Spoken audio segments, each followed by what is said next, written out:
What's up, fellow lords of gaming, and welcome back to another episode of Marvel Future Fight.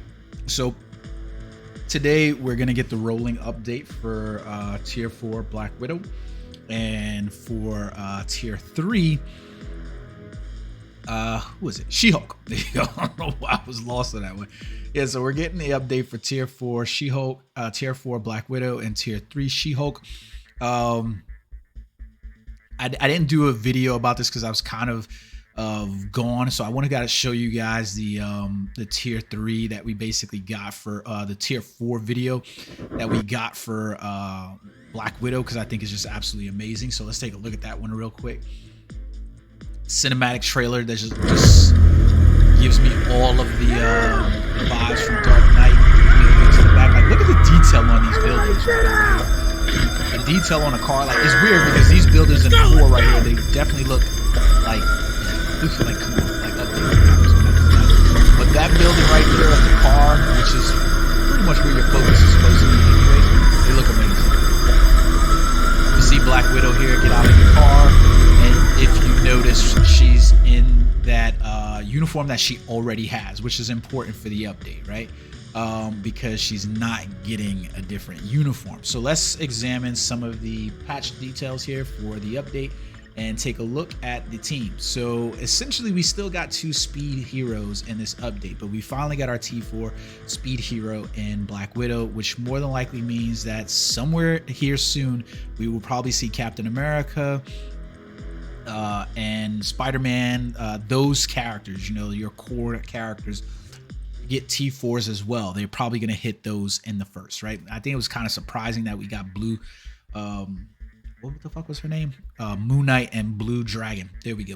So let's take a look at these update notes that we're getting for the patch details tonight. Remember, I told you guys that it's a rolling update.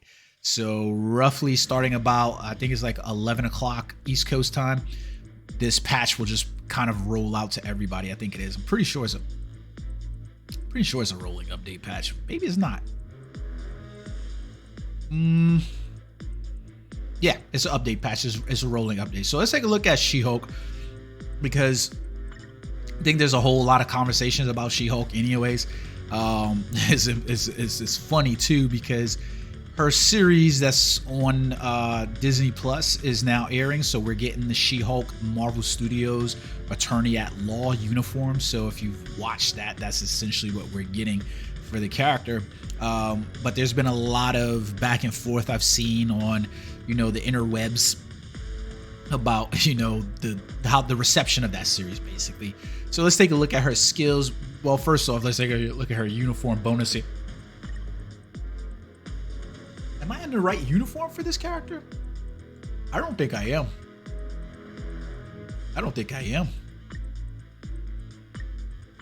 You know what? I was wearing that uniform because I liked it the most. I think this is She-Hulk's most recent update. If I'm wrong, this is going to be one we're going to compare her to anyways, right? So in her new uniform, she's basically getting all basic attack by 40%, so that's getting a 10% boost. She still keeps the guard break immunity, that's good, but she also gets increased basic damage dealt to boss types by 10%. So that's great, because right across the board you know exactly what she's supposed to be used for, PvE, right? So she still is keeping her leadership ability here, where she basically gets increased basic damage dealt to male types by 60%, but now it's going to be 65%, so just a little uptick there. But it's nice that she still keeps that. This should still be good though against, like, if you notice, all of our characters that we currently have inside World Boss Legend, they're all male type characters, so this will make her really good for that, because she's getting a 65% bonus to all of those characters basically, right?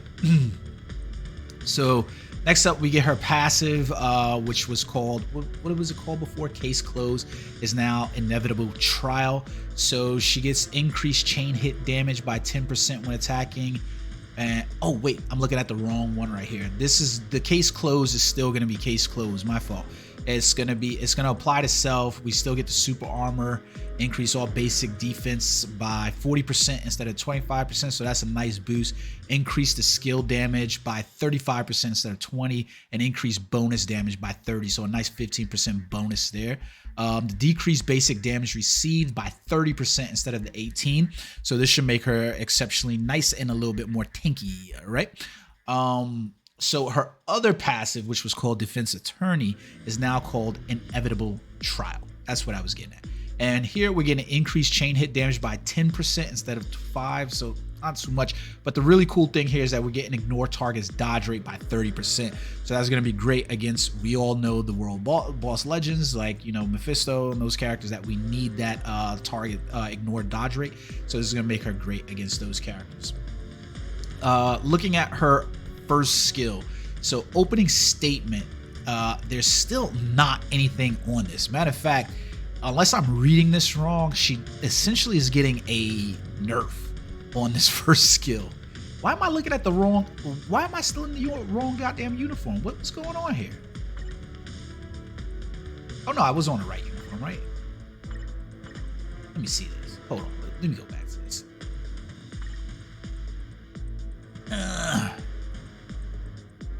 Yeah, okay. So here we are. All right, so she doesn't get anything on that what you call, her leadership stays the same. What is going on for me? I'm like looking at the wrong stuff over here. Anyways, let me jump past this part, right? So opening statement, there's not a lot here. She still gets what is appearing to be a nerf, and it looks like it's about a 6% nerf on her first attack.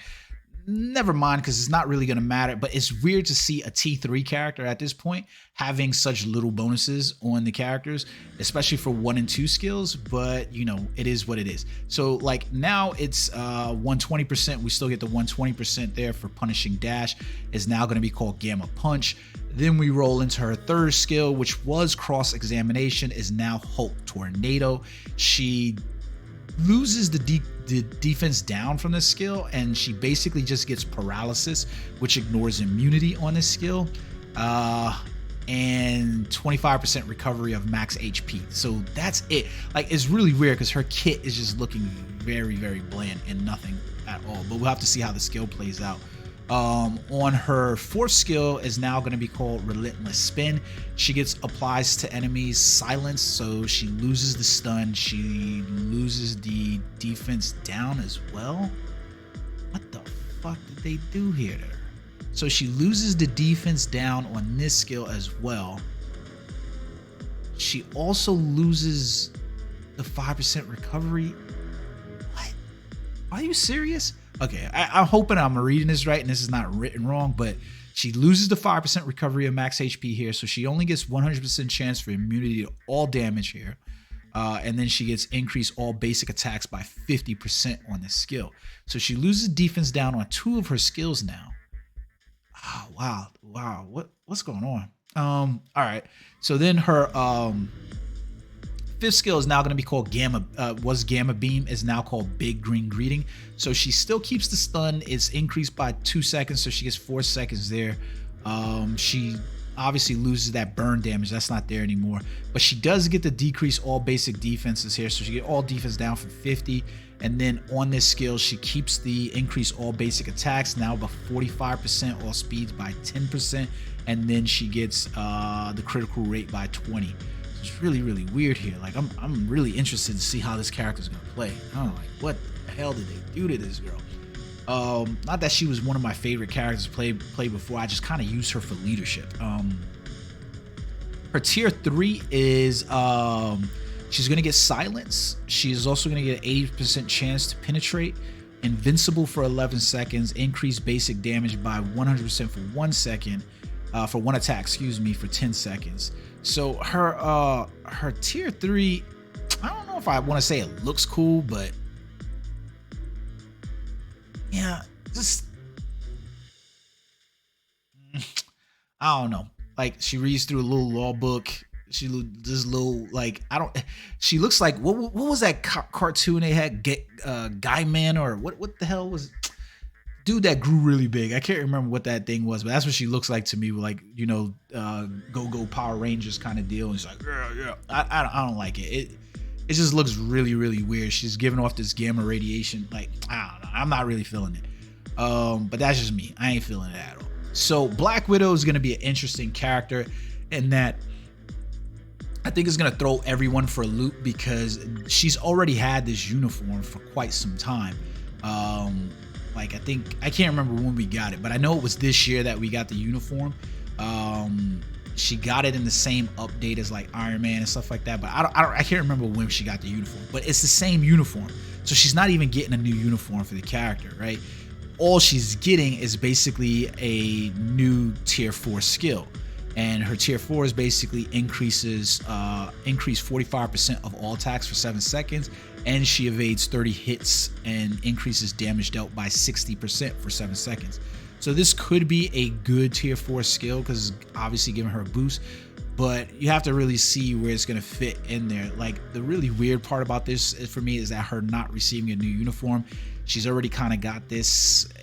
Where does she sit when she hits level 80 before you even tier 4 her? Because essentially it says to me that without her getting a new uniform, I don't know why she didn't get this tier 4 sooner. Maybe they had intentions to tier 4 her sooner, but didn't. I don't know why. It just feels, this update feels weird, right? So she gets a new artifact for She-Hulk as well. Not a bad artifact and all. If you look at it, it's pretty shit. So you say activation rate She-Hulk when attacking applies to allies with gamma radiation abilities. She increases all basic attacks by 6% and an additional 4% of total insti. So the really weird part about this is that, like, if you come to the teams, right, so it applies to all enemies with gamma, or all allies rather, with gamma radiation. So you'd have to look at the abilities and then find gamma radiation right here. And these are essentially the characters that it plays out for, but probably 4 of the characters you really aren't playing to use them for this, and then the one character that you probably would look at it ain't really affected by it. So not in that way. So it's kind of weird. Like, I mean, I guess you could team her up with Hulk in some regard. I don't think she's going to be any better as a team up for Hulk than you would if you were going to use like what is the team I use for Hulk? Let me see. Hold on a second. Like if I came to World Boss Legends, because I'm pretty sure I use Hulk for like World Boss over here. Let me see. Let's see, Legend, and then let's go to Mephisto because I think I use him over here. Let's go ready, and then yeah. So I mean, minus Iron Fist, I was just using him to get past levels, but I think I was using another character inside here, like Valkyrie or something like that. But that was essentially leadership that I used because she gives him all that HP, so it is what it is. Like, I think that's more, I don't know if that's going to be more beneficial to use over, you know, that person, but we'll have to see how it is. Tier 3 her, sure, I guess. I don't know. Really, we'll have to see how she plays out, but she looks like she might be one of those skippable tier 3s at this point. Like, it's really weird to talk about characters like that at this point, but that's where we literally are at with Marvel Future Fight. It's like there are going to be tier 3s that are just like, skip that, because you're probably going to be better off just waiting for a tier 4 character. Do you need a combat female character? Then yeah. But if you don't need a combat female tier 3, what is she really going to do for you outside in World Boss? Like, that's going to be the part. It's like it's going to come a lot down to the uniform and a lot down to how much the tier 3s are going to give to a character to be ultimately determined, like, should I tier 3 this character, or should I just hold off and save up resources so I can get to the tier 4? Like, that's essentially what you're looking at, right? You know what I'm saying? So it's kind of weird. Yeah, but along with this update, they've also added the Book of Ashanti's speed to the giant boss raid for Dormammu rewards, and they added a new time shift bomb collection for Doom Reign theme at the Shield Archive as well. Has been added to World Boss Legend Gore, so that's cool. That's what we're essentially getting for the update tonight. Like I said, it's going to be a rolling update as well, so be aware of that. Along with that, we also have a number of event packages coming up, and there's some that you just want to be aware of, right? Like, be wary of, rather. Beware. Buyers beware. So they've got like the hero package, and they're selling She-Hulk and Abomination. Kind of weird because we haven't seen anything for Abomination at all. Abomination was a goddamn, I forgot the name of that game mode now. He was a special obtainable character. So it's kind of weird because if they do plan on giving an update to Abomination at some point here, he might be worth it to purchase. Realistically, I can't see that he's worth purchasing, but I really did like the character skin when he came out. Like, Abomination just looked really ruthless and cool. But yeah, I don't know if you want to spend 4,500 crystals for tier 2 6-star Abomination. I don't know. And there's no reason for you to purchase She-Hulk at tier 2 for 1,500 crystals, but unless you just absolutely don't have her and didn't level her up at all and you just got that kind of cash on you.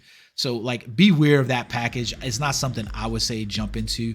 They obviously going to include the defense chest inside there as well. Unfortunately, like, they still haven't updated this chest at all for items, and so really all you're looking at from here is getting much of nothing, I guess. So I don't really like these chests. Don't purchase them. Like, I mean, purchase them if you want to, but there's not a lot of rewards in there that are going to really give you anything. They also have the She-Hulk relay pack. They're always going to have those. Those are for the most juiciest of whales. So if you're a free-to-play player, pay-to-play player, stay away from them. They're really not things that you need to be purchasing at all. They also have a She-Hulk update celebration event that's coming. So all the uniforms are going to be 40% off. I'm surprised about that because it's all uniforms. I thought it would just be like the uniforms specific to this collection, but no, it's all uniforms, 40% off. So that's pretty cool that that's coming right now. Can't complain about it. We're also going to have the hero growth bonus mission for She-Hulk for the uniform upgrade options on there. Don't forget about those. There will be a character ranking event. And then we're also going to have event world boss coming back. Spend 12 energy rewards increased by 20%. You can participate 5 times. We got the gold special store that's opening. The rewards here still haven't really changed any. They're still much the same, but you're going to be spending gold anyway, so it's cool. And then they give you a check-in event for 7 days. You get 100 crystals at the end of those days. I really wish these dudes would like update these prize rewards and like understand like the impact that they really have in the game. So we also have Epic Quest First Family new faces. Stage biometrics are going to be increased. So if you do need She-Hulk bios and crystal bios, don't forget to go to the First Family stages. So for you guys that aren't aware of this, sometimes they do these events, and if you go to your Epic Quest, like here, for instance, you could actually go to some of the events. So this is First Family, for instance, right? And so it's new faces, and basically underneath here, you get double bios for rolling this. So it makes it worth it to actually clear these events, especially if you need more bios for She-Hulk. And if you need to, you can go inside Inhuman Princess, and you can see that it's basically biometrics for Crystal as well. So it's like a good thing, in my opinion, if you need those bios and you have the energy. The problem that I have is like the energy that we've gotten with the amount of things that you should be doing on a daily basis doesn't really facilitate those. So you're like giving up something else really in order to do that. Don't forget, we've got rank 1 anti-black matter and Northstone chaos gifts that they tend to always give. They're also going to have a premium tier 3 package on sale for $99 for $100. Can't say that that's really worth it anymore. I don't think it was worth it before, but it is what it is. You get like, because I mean, basically you're getting 2 Titans records, Essence of Dimension. The Essence of Dimension and the Titan component packs will be used up in just you leveling up a character. So I don't really think that is worth it. Cosmic Q frags, I think a lot of players, you can just grind that out. So it's kind of hard to justify the premium tier 3 upgrade packages. The 7th year anniversary pack is still in the store. I was kind of waiting around for November for Black Friday sales to kind of hit up that 7-year anniversary pack. That's when I probably will purchase it, but it's still there inside the store, so you can do that as well, along with some of the other normal standard fare packages that they just kind of recycle now at these events. We also have the tier 4 advancement pack that's still inside the store. We basically have a $40 option and a $100 option. Particularly, I don't Here goes the thing, and I'm gonna be truthful and I'm gonna hurt some people's feelings. A lot of people are trying to push tier 4, but you just don't have the skills to play those players. I am so tired of jumping inside giant boss raid and seeing characters have tier 4 characters, and then they just don't know how to use them, so it's just wasted. If you are a beginning player, there is no reason for you to rush tier 4 required content. Like, it's if you don't know how to play the character, what good is it being at tier 4 if I'm going to use a level 70 tier 2 character and I can outbeat your tier 4 character? There's probably something wrong with your account, and there's better ways that you could invest your time and money in order to bring that account up to snuff. That's just the truth of the matter, right? We've got the tier 4 super upgrade pack as well. So for $50, you get 2,500 crystals, second potential realization ticket, and then the Book of Ashanti selector. Choose to go with this at your own accord. I don't necessarily think that it's a bad deal, but realistically, I don't think it's a deal that you need either. Like the second potential realization ticket, I mean, it's taking me like 3 or 4 days maybe to pop that. Like, do I really need the second? I don't really need it. And then the Book of Ashantis, man, unless you like are the blubberiest of whales, there's no way to me that you are rolling all of these characters like that quickly. So it's just not plausible. Don't forget about the world boss relay packages as well. Like I said, this is for the blubberiest of blubberies, so have at that one. I hope you guys enjoyed the video. I'm kind of looking forward a little bit to seeing what T4 Black Widow can do. But I was really hoping for our first speed T4 to probably be Spider-Man. But hopefully we're going to get Spider-Man sometime soon here in the future, along with Captain America. You can all hope, right? All right, guys. Hope you enjoyed the video. Until next time, peace.